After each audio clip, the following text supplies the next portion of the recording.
Hey, what is going on, everyone? This is Greg, your co-host to the Grilling to Get Away podcast. Welcome back. Hey, we're glad you're here. This week is a pretty good episode that I'm excited to share about a brisket that I did in negative 30-degree weather. I did it outside, and I wanted to talk through the process with my buddy Ben, so we talked through that. We also share more about kind of what we did in the past, of recent cooks and then upcoming cooks, and even share a little bit about what we got for Christmas related to barbecuing and grilling. Again, we appreciate you being here. If you're listening to this before the new year, we're wishing you a happy new year and are so thankful that you're here, and we appreciate you all. Here you go.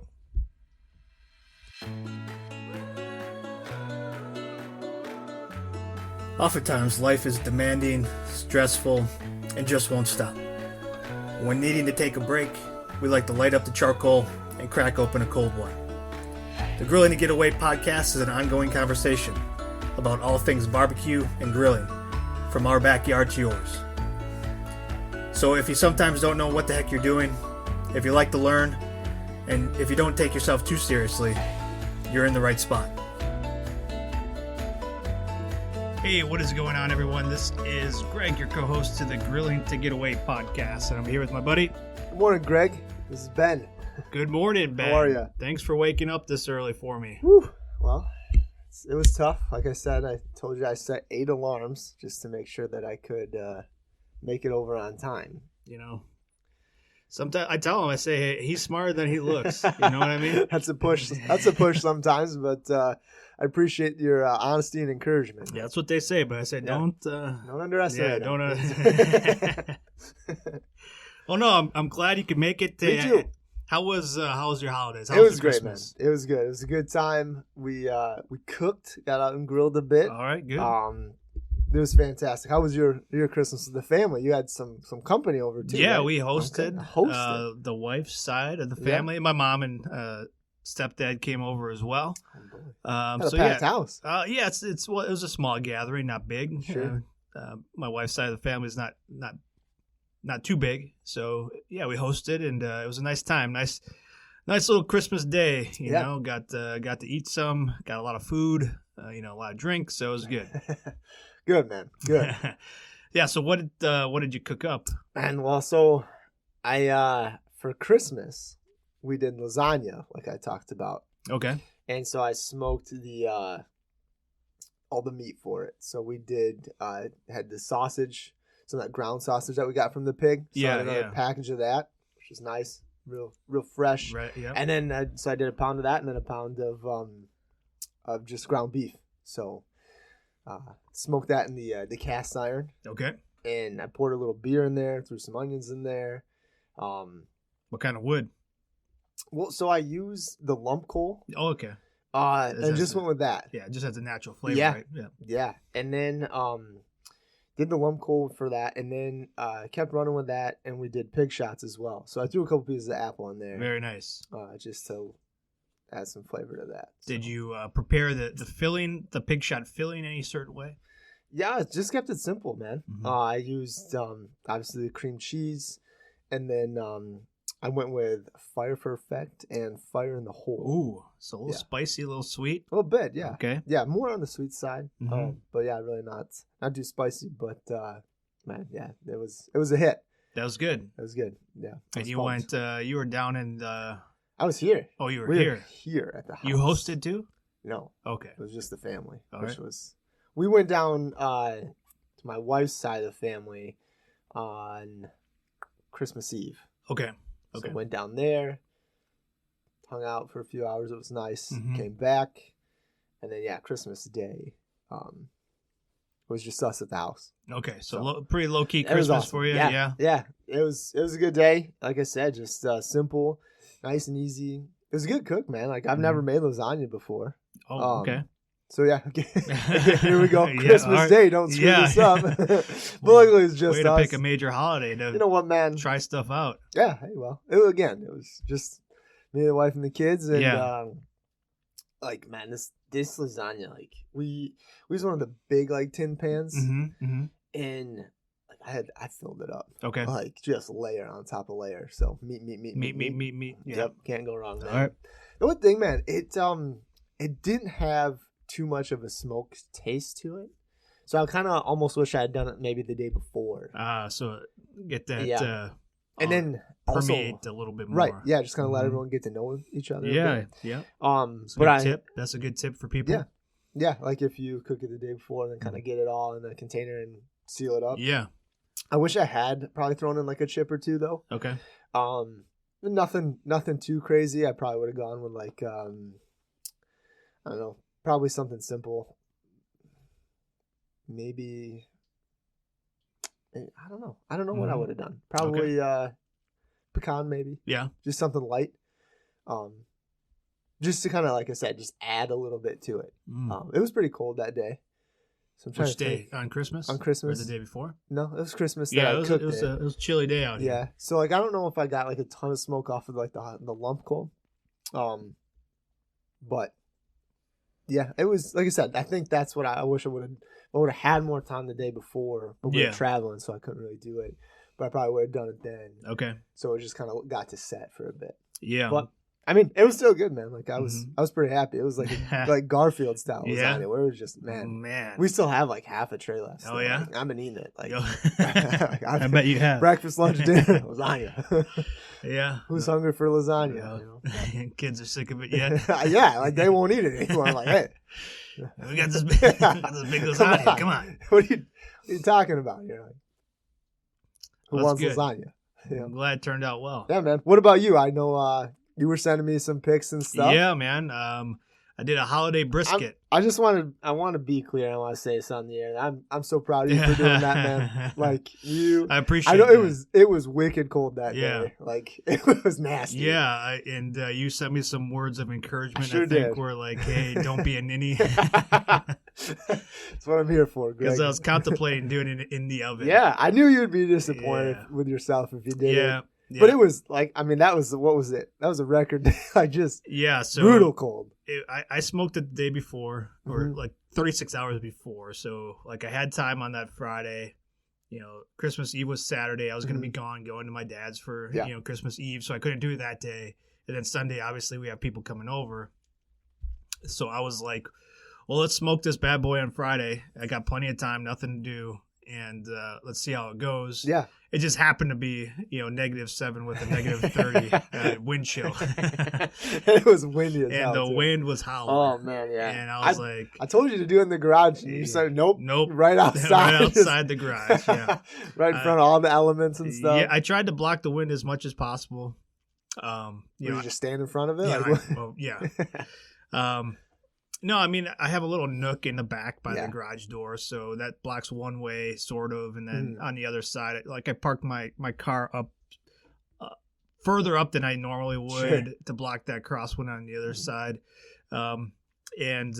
So, yeah, I mean, the wind was still whipping around, but it wasn't almost like a direct on hit. Yeah. So, and I saw a bunch of other people too, smoking on the Weber Smokey Mountain. That's what I used this time. So no pellet, no electric. I was out there with charcoal on my Weber Smokey Mountain 18-inch, and we were going to give it a go to see how it goes. I'm a big fan of that in cold weather. Never this cold have I done it. No. So I wanted to test it out, and your words of encouragement gave me all that I needed to get out there. Attaboy. You never let me down, Greg. And grill, man. So, I'm excited to talk about that one and break it down because I did a bunch of different things that I normally don't do on this one. And I was very happy with how it turned out. It was quick, too. I was so the brisket was a 6-pound flat. Okay. That's what I was going to ask you. Yeah, it was a 6-pound flat, so nothing huge. We got it from the cow that we butchered, so I had it, and I was like, you know what? I've been looking at this thing for a while. Let's do it for Christmas. It's not a big one. I don't have a lot of people coming over, so it should be plenty. Plus, I got other food. So I was like, let's do it. And I pulled it out of the freezer a few days ahead of time. And I was looking, okay, do I marinate this? Do I inject it? And I ended up injecting it. So there you go. Yeah, man, a super simple injection. I kept it really simple. So it wasn't that, the 6-pounder isn't that big. So I think I used about a half a cup of beef broth. A little bit of whiskey, of course, in there. Oof, naturally. A splash or two. I like that idea. Yeah. Some soy sauce, some Worcestershire sauce. And then I threw in a little bit of brown sugar. Ooh. And a little bit of our garlic seasoning ground pounder. So I dissolved all that stuff in there, got my meat injector, and then injected that bad boy up. So was this kind of a concoction that you just like thought of, or did you see like kind of something similar to this out like somewhere on the web? On the interwebs. Yep. Well, I mean, doing my research, I was looking at recipes and things for, cooking it ahead of time and then, reheating it. You're right. And I just happened to come across something similar, but of course I added the whiskey to it. I added our garlic seasoning to it.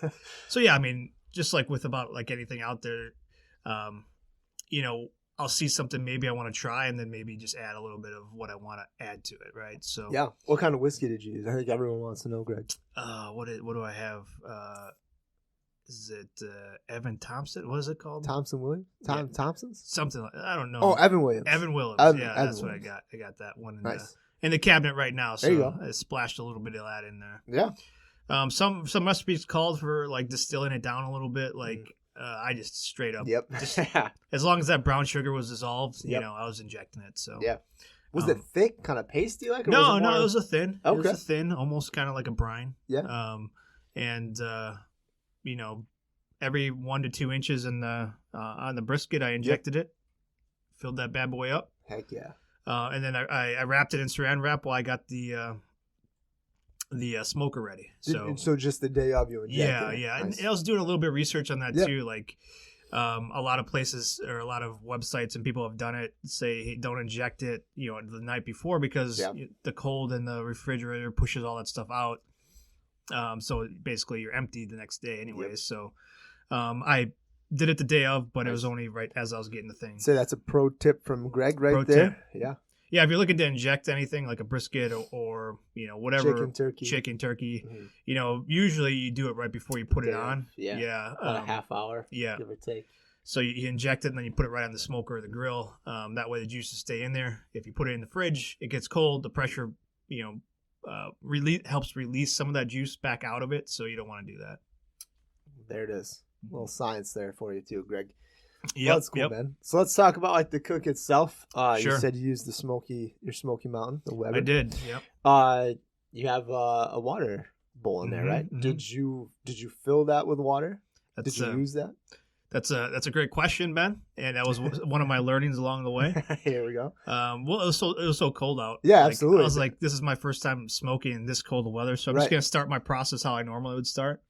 So I did the menu method. So the fuel I was using was I used a combination of B&B lump. Okay. So oak. And that lasts a while too. Like that burns like hot and long. And then those are great for long cooks like that. Exactly. And then also I used a little bit of B&B's competition briquettes. Yep. Oak as well. So I stuck with the oak flavor. I didn't add any additional chips or anything like that. So I used the briquettes to get it started. Okay. Yeah. So the minion method is basically I take a chimney full of charcoal. I dump it out on the bottom, because that's where the fuel is for the Smokey Mountain. And then I used about a quarter chimney to half a chimney full of the briquettes, get them started, and I just pour them on top. Mm-hmm. So this basically spread out throughout the cook, and hopefully you don't have to add any additional throughout the cook because as it spreads like a minion, it continues to light those unlit charcoal. Did you have to add any? So I did initially. With the temps being to get it up to temp. What was the temp you were shooting for? So 225 to 230 ish is what I was going for. So yeah, initially, once I got the charcoal lit and I put it on, I had the pan in there and I filled it up, and I quickly found out that of course like the water in there was going to make it cooler. I've read too, like because I have mine and it kind of determines like if you put hot water in versus obviously like lukewarm or cold or like kind of that'll help. If you're running hot, right, you can throw cold water in there. It'll kind of help bring your temp down. If you're running, colder on the cold days like that, like if you boil up some water and throw that in there, like that helps too. That's just why I asked kind of what you decided to go with. Yeah, I went with and I read that as well. Like on colder days, use warm water or hot water. But I use like room temp water, put it in there, and it brought the temp down quite a bit. And I'm thinking, I got the brisket on there for a little while, so I put it on. I was at like 225. Once I put the brisket on, I dipped down to about 200. And I was thinking, you know what? Like because I had the brisket on the top rack, and there's probably a good 2.5 feet between the coals and then the brisket. So, I'm just thinking, I want to get the temp back up. I don't really need to keep it moist. I don't really need to keep it cool in there because the outside temp is cool enough. So after about an hour, I just took the water pan out. Okay. And let it go. Did you move the brisket down? No, I left. I was like, I got time. If this takes a little bit longer, or if it cooks faster, that's okay. Yeah. I really had no plan. I was planning about an hour and a half per pound. Mm-hmm. So I was already planning for at least a 6-hour cook. Sure. And so I took the water pan out of there completely, and just took it out and let the meat kind of cook right above those coals. 2 feet above. Sure. No, you have the rack too that like. You have the top rack, then you have the rack that'll go right over like the water pan. Yeah. But you took that out. So did you leave it on that top rack, or did you put it on the middle rack? No, I left it on the top rack. I was like, let's let this ride and see how it goes. Yeah, fair enough, man. Okay. I forgot to mention that before I put the brisket on, I did rub it down too. So not only did I eject it, but then I rubbed it down with a little bit of hot sauce. Ooh, what kind? Our hot brass garlic habanero. Oh man, nice. I like that. I did that for beef ribs one time. And it turned out phenomenal. So I was like, let's do it again for the brisket because basically, beef ribs are like brisket on a stick. Sure. So then just salt, pepper, and a little bit of garlic. Nice. Mm-hmm. And put them on and let it ride, man. Did you do that before or after you injected? After. Okay. Yeah. After. Because I poured whatever remaining liquid I had over the top of it. Use that kind of as a binder too. So it worked out well. But yeah, so I let it ride for about an hour. My temps dipped a little bit, so I was like, let's just take this water pan out of here and see what happens. And then once I did that, bam, bumped right back up to about 225. It hovered between 225 and 250. And once it started getting a little bit too high, like towards the 250 mark, at this point I had all my vents fully open again because of the cold temperatures outside. I wanted to keep the fire going as hot as possible. But once it started to get up to that 250, I decided that I was going to close some of the vents.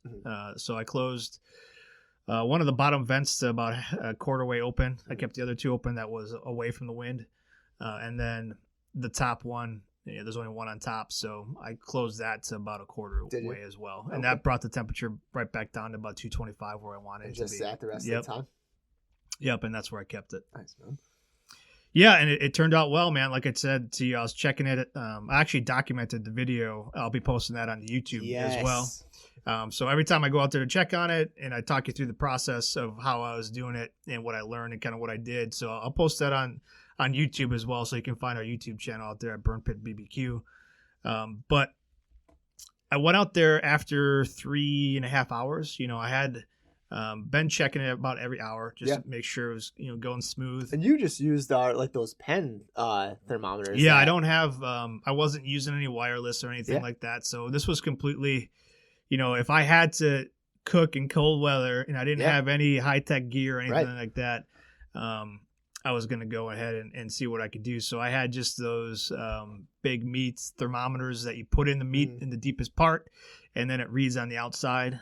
So it's like it's not a digital one. It's straight up, I don't even know what you call them. But it's like the pen type thermometer, right? Like it's, it's got the big head on there and tells you the temp and stuff. And that's what we used on the pit. Yeah, and it works.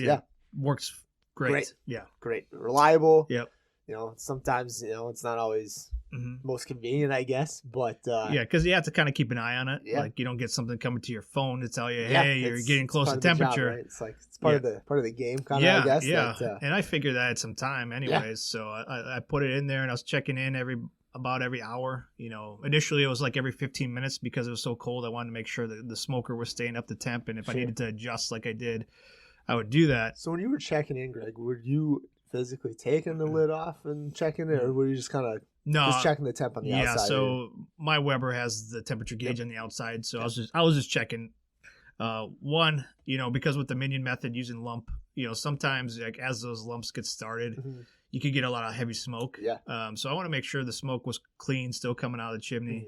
or out of the smoker, and I want to make sure the temperature was at least reasonable. If it was dipping too low, I wanted to bump it up. If it was too high, I wanted to bring it down. So with that cold of temperatures outside, like I was really just checking in to make sure things were still going smooth. Usually like at warmer temperatures, once an hour I'm coming in, but like initially, because this was my first real cold temperature one on this smoker, I was like, let's check in more often just to make sure we stay on track. That's fair, man.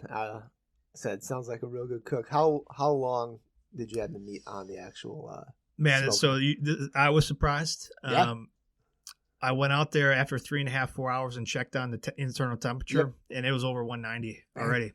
Usually you get to stall at like 160, 165, and then you wrap it. And that's what I was planning to do. I was going to wrap it at 165. With butcher paper, or what were you going with? No, I didn't have any butcher paper, so I had some aluminum foil. Okay.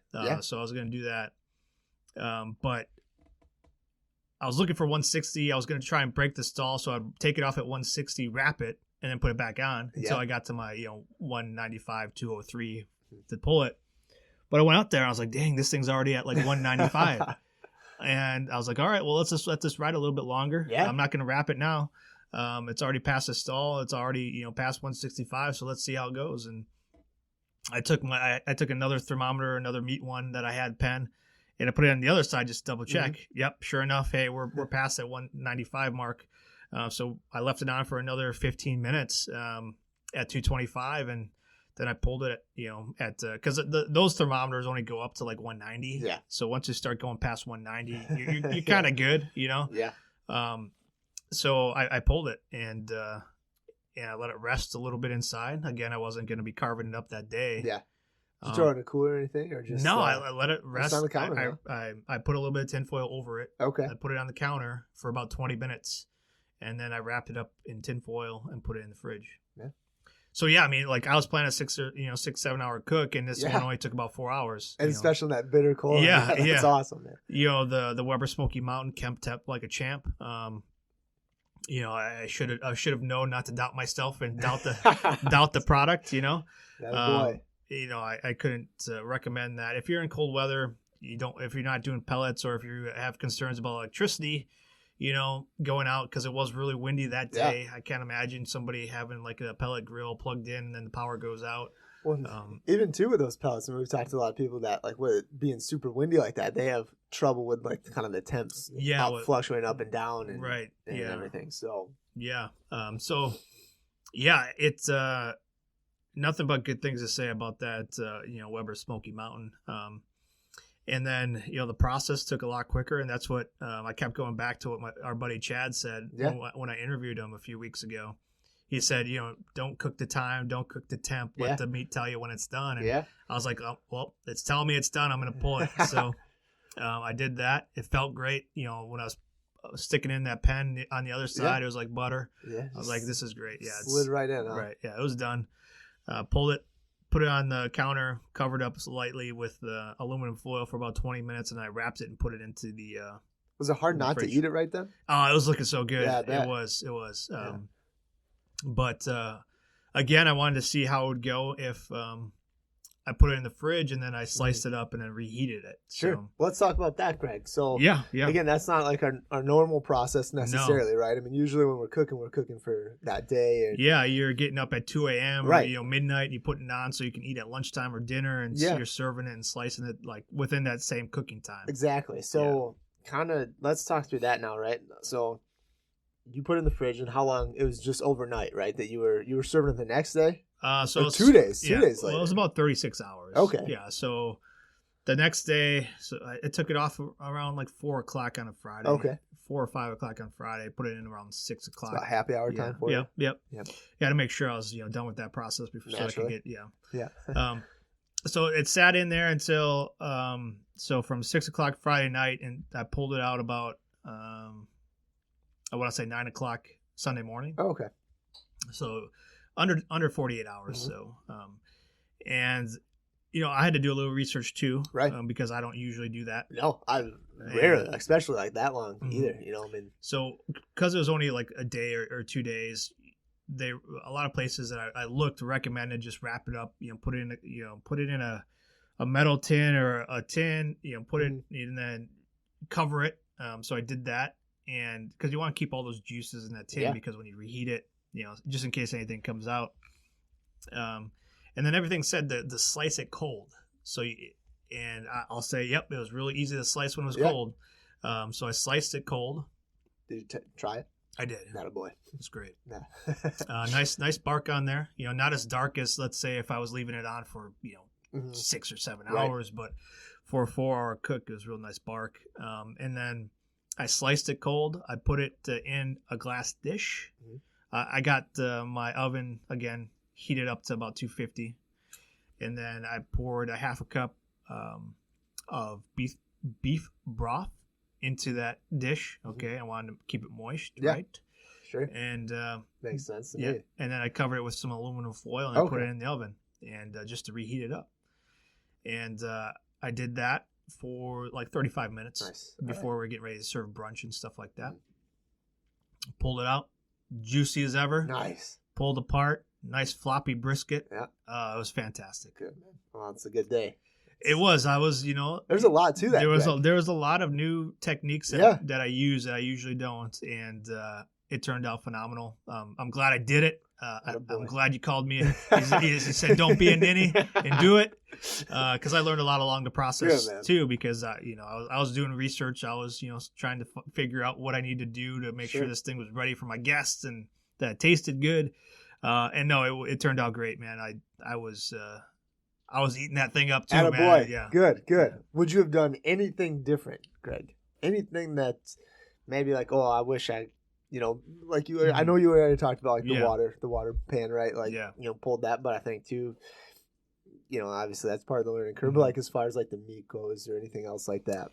Yeah, I think if I look back, the water pan would be one thing. I probably wouldn't put it in at all.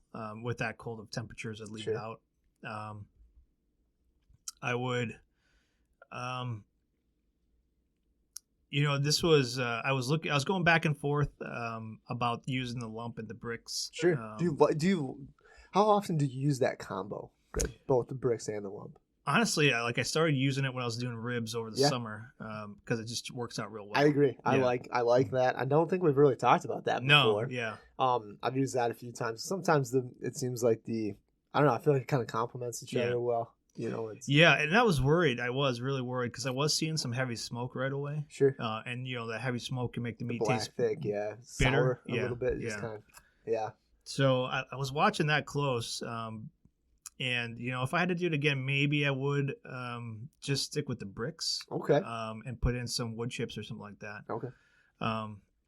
But no, I mean honestly, it tasted phenomenal. You couldn't taste I was worried about the heavy smoke, but you couldn't taste anything. So that would probably be maybe one thing I would change. As far as anything else, get a bigger brisket. Yeah, boy. Yeah. You gotta be careful too, I think, because even like with the wood chips you're saying, right? You can still throw too much on, and then too depending on how often you're doing it, now you're opening up the doors and letting the heat out and stuff too. So there's kind of advantages and disadvantages to both, right? Well, I think with it being like that cold, man, I don't know, man. I think that was the right way to go. Yeah. The lump and the bricks, like they're gonna burn hotter longer and kind of keep that even keel temp and and I've had really good cooks with B&B charcoal. It's almost my go-to now. If I can find it, which luckily our Ace has locally here. We usually get the $5 off for your birthday and all that. Yep. Oh, I know. You gotta grab a bag of B&B. Yeah, so I mean I've had some great cooks with it. Yeah, and it keeps temp longer. It tends to burn a little, at least from what I've seen, a little cleaner. So I would recommend going out and trying it if you have a charcoal grill, or go out and get some of that B&B stuff. Yeah, I agree. Well, good, man. I'm glad the cook went well for you. Yeah. Any additional comments on the cook at all? Hey, we say we grill and smoke in any weather. We sure do. That's why it's like, Greg, think about the story, man. Think about the story. This is one for for the ages, right? Like for the ages. You're going against all these conditions and stuff. Yeah. It's kind of tough though. I didn't mean to push you like that, especially when you're doing a like a brisket. Yeah. Maybe that's something for like a pork shoulder. Just you don't want to wreck an expensive brisket. Well, I mean, like if this was my first time doing a brisket, sure. I wouldn't recommend doing it like especially that. attempts like that. Like, but for us, like that's the challenge. Okay, we know how to do a brisket. Let's see if we can do it in this weather, right? Sure. So, and I knew like if I needed to adjust and save it somehow, take it off, bring it in. Right. But no, I'm glad you gave me that little push. And I was like, he's right. I need to get out there. I need to do this and, show everybody too. So that's why I video documented it. Yeah. And I'll throw it out there as I talk through kind of what I was going through. I didn't get a chance. I got some pictures of the final product when I pulled it out of the oven, but it got eaten right away. So I didn't get a chance to kind of walk through that process. But otherwise, the actual cook itself on the smoker, I walk through that process, and I'll throw that on the YouTube so people can kind of watch that as well. Nice, man. Well, that's awesome. Glad it all turned out. Yeah, me too. So, yeah. Merry Christmas. That's Merry a good Christmas. day, huh? Yeah, it was. Christmas miracle. Okay. I wouldn't say that. No. I'd say it's reaffirming that we kind of know what we're doing here. A little bit, but you also did your homework, right? Did a little research. It's something that I've never done before. Yeah. Especially that way. Again, like I said, there was a lot of kind of outside elements to this cook that, were kind of first time trials. Yeah. Right. So, man, great job. I guess that would be one thing I'd recommend is like, don't do too many variables. If you have a process down, like for me, like I was doing like 3 different types of new things, like injecting it, smoking it a few days in advance, and then reheating it like in the oven. So a lot of risks, a lot of different parts there. But again, I think I was a little bit, confident in my ability to adjust and maneuver. Plus I was doing it a couple days ahead of time, so I could always, find something else. Sure. Some frozen pizza. Frozen pizza, yeah. Confident, not cocky, right? No, yeah. But then that's a great point too. Like I was also reading. So if you are doing it ahead of time, a brisket can stay in the fridge, for maybe a week or two before you need to serve it. If it's going to be any longer, vacuum seal it, freeze it. And as I was doing research, like a lot of people like in cold weather states, they're like, I smoke a bunch of briskets during the summer and then I just freeze them for the winter when I want them. So you don't have to be out there in a negative 30 degree weather. That's a great tip, huh? Yeah, there you go. So if you prep a little bit, you could have a lot of brisket during the winter and not actually have to get out there. So makes sense. Yeah. All right, man. Well, thanks for letting me break that down. I was excited about it. Man. It was a good cook. I'm glad I did it. I'm glad I got out there. Me too. And if you have any questions, feel free to reach out to me, and I'd be happy to walk anybody through that. But I'll throw the recipe out on the website, and then I'll throw the video out there on YouTube. You can come find it in the show notes as well. All right, man. So what do you got coming up this week? Anything? Well, it's New Year's, right? Oh yeah, coming up here. I think we're gonna do a corned beef. All right. So my mother-in-law got me a new cast iron for Christmas. Oh, we didn't talk about that. Yeah, did you get any other grilling related items for Christmas? I did, man.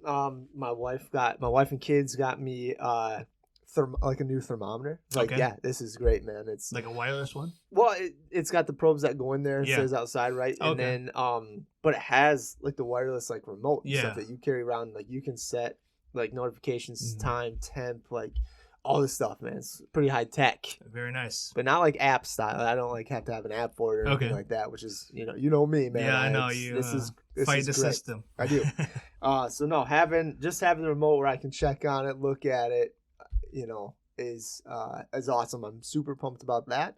And then I also got a new cookbook. All right. Yeah. So it's a bunch of recipes using the cast iron. Great. Yeah, pumped. Good. Pumped. So looking forward to hearing more me about too. that. Yeah. Me too. So I'll have to share some of that with you, obviously. I know lately I've just been digging the cast iron. I tell you, man, it's one of the best grilling pieces for your arsenal. If you don't got one, go out and grab one. Yeah. Even if it's just like a small one. Yeah. Get started with an 8-inch. Yeah. Then get the 10, then the 12, and then like I said, she got me this kind of the big.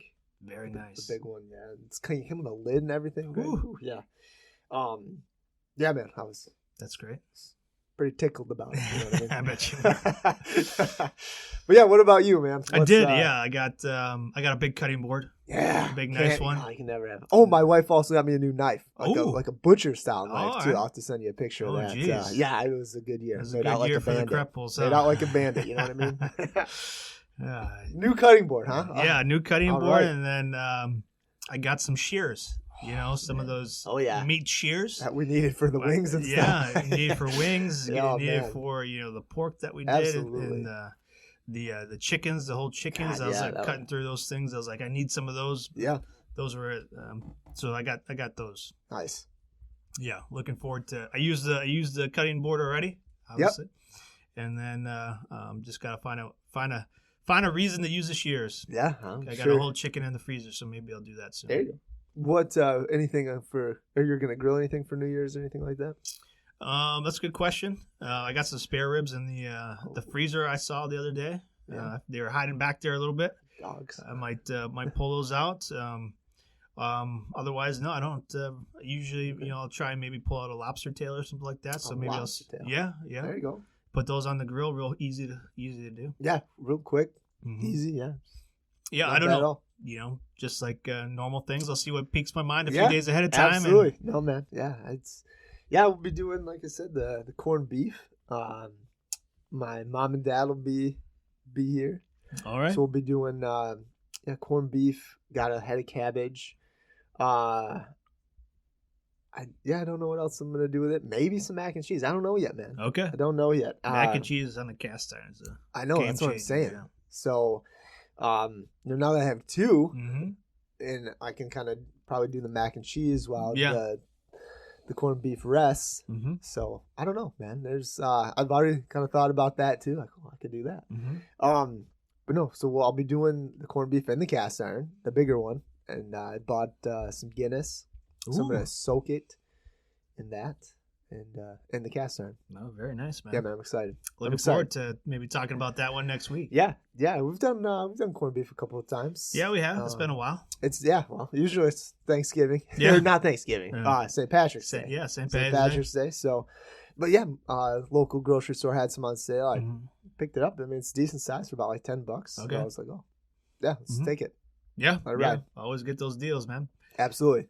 All right, man. Well, I appreciate you coming over and chatting with me a little bit, and I'm looking forward to talking with you about your New Year's Eve cook. Absolutely, man. Have a happy New Year's. Yeah, you too. Turning the clocks on 2022, which has been a big year. Yeah, a big can't year believe for it. us. So yeah. we'll definitely have to kind of talk about that. I'd like to dive back into kind of recap the year for us, I guess, and just maybe go over some big cooks, some stuff that we did, and stuff for the business. So again, we want to thank everybody. We wouldn't be where we are today without all of you. Yeah, no, that's right, Ben. Like, we can continue to grow not only the podcast but our business.